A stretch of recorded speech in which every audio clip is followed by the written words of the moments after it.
विपक्षियों का काम है कहना, तो कुछ तो लोग कहेंगे, लोगों का काम है कहना। करनी चाहिए थी ना कि आर्थिक आधार पर आरक्षण हो, कि महिला हैं, महिला हर समाज में दबाई जाती हैं, कि राजनीति में महिलाएं बहुत कम आती थीं।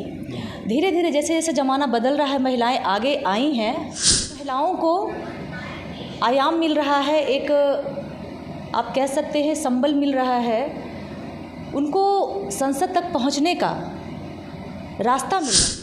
लोकसभा सीट में 33% रिजर्वेशन महिलाओं को अब दिया गया और इसके बाद जो है पूरे बिहार की राजनीति की बात करें, पूरे देश की राजनीति में एक अलग ही माहौल आ गया कि आखिर 33% यदि महिलाएं आएंगी तो फिर किस तरीके से पूरे देश का एक अलग ही महिलाओं के लिए एक जोश और महिलाओं के लिए काफ़ी ज़्यादा अपॉर्चुनिटी देखने को मिलेगा पॉलिटिक्स के रूप में। और बिहार से लेकर के भारत की राजनीति में एक अहम बदलाव दिख रहा है। हमारे साथ मैडम हैं जो कि बीजेपी से लीडर हैं और विशेष रूप से इनसे जानेंगे कि आखिर मैम ये बिल जो है महिलाओं के लिए और पूरे देश के लिए और बिहार की राजनीति के लिए कितना असर पड़ेगा।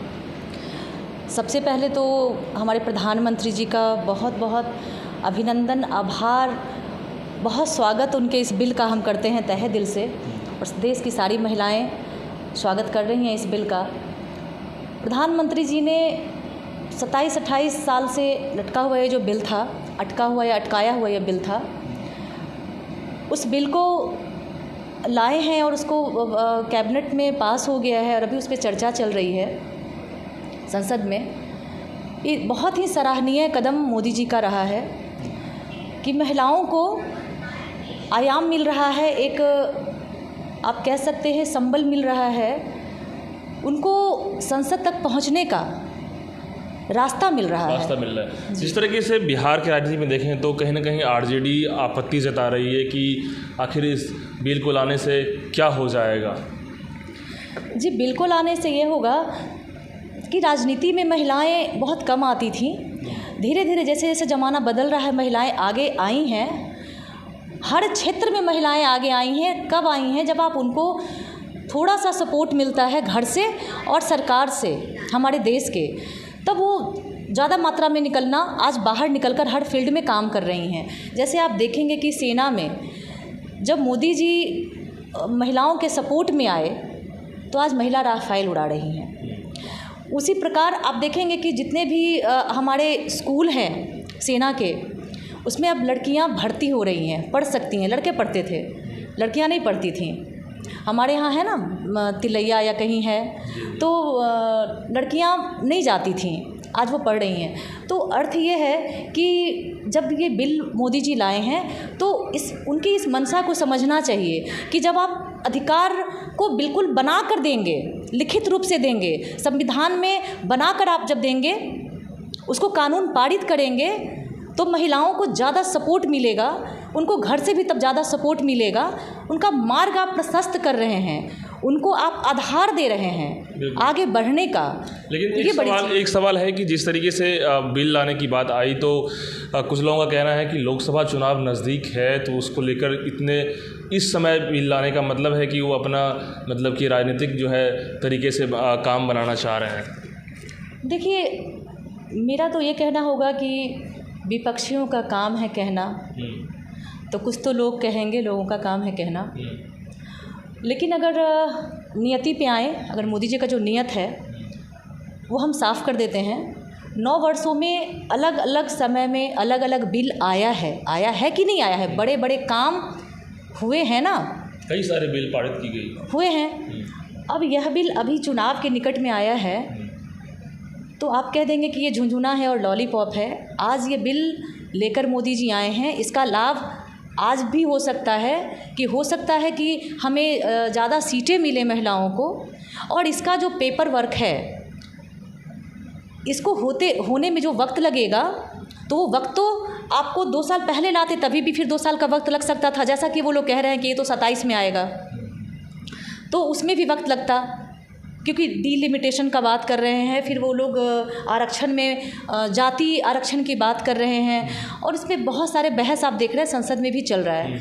मेरा ये कहना होगा कि मोदी जी बिल लाए हैं महिलाओं के सम्मान के लिए, महिलाओं को आगे बढ़ाने के लिए, तो हम तो ये कहेंगे कि अगर आरक्षण में जो जातिगत आरक्षण की डिमांड वो लोग कर रहे हैं तो मोदी जी ही लाएंगे, कि वो तो नहीं ला पाएंगे, वो तो अपने परिवार को लाएंगे। उनका आरक्षण, जो लोग आवाज़ उठा रहे हैं, आरक्षण की मांग कर रहे हैं, वो उनका आरक्षण वहीं तक सीमित हो जाता है जब अपनी बेटी को वो संसद में पहुंचा देते हैं, अपने बेटों को संसद में पहुंचा देते हैं, राज्यसभा में भेज देते हैं। उनका आरक्षण तो अपने परिवार के लिए होता है। वो लोग बेकार का डिमांड कर रहे हैं, सिर्फ अपना फेस पब्लिक में जाति वालों को, कुछ जाति वालों को दिखाने के लिए, देखिए मैंने ओबीसी के लिए डिमांड कर दिया, देखिए मैंने अल्पसंख्यक के लिए डिमांड कर दिया। ये सिर्फ विपक्षियों का जातीय आरक्षण जो है महिलाओं में ज़रूरी है आपके हिसाब से लग रहा है?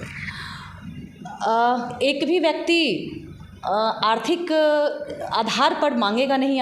बात करनी चाहिए थी ना कि आर्थिक आधार पर आरक्षण हो, कि महिला हैं, महिला हर समाज में दबाई जाती हैं।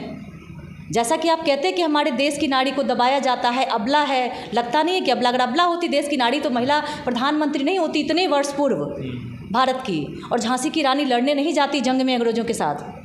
तो अबला आप लोगों ने नाम अगर दिया है तो ये ज़रूर है कि हाँ, महिला सभ्य होती है, महिला सौम्य होती है, सुशील होती है, वो घर संभालती है, अबला ना कहें उसे। तो आप जब घर संभालती हैं, जब आप उनको बाहर की जिम्मेदारी दीजिएगा तब वो बाहर भी निकलेंगे, और निकलने लगी हैं। बिल्कुल, हमारे देश में भागीदारी होना बहुत ज़रूरी है जी। तो अब आप महिलाएं जब इतना आगे बढ़ी हैं और आप कह रहे हैं कि जातिगत बांटो, वो कह रहे हैं जातिगत बांटो, तो हम तो कहते हैं कि मोदी जी ही हैं जो जातिगत आरक्षण भी देंगे, जो भी करेंगे मोदी जी ही करेंगे, उनसे कुछ हुआ नहीं। अब वो बोले, करना तो सब मोदी जी को ही है। 33% रिजर्वेशन अब महिलाओं को लोकसभा चुनाव की सीट में आया है, उसको लेकर हमारे साथ शिक्षिका हैं, इनसे जानेंगे इनकी क्या राय है।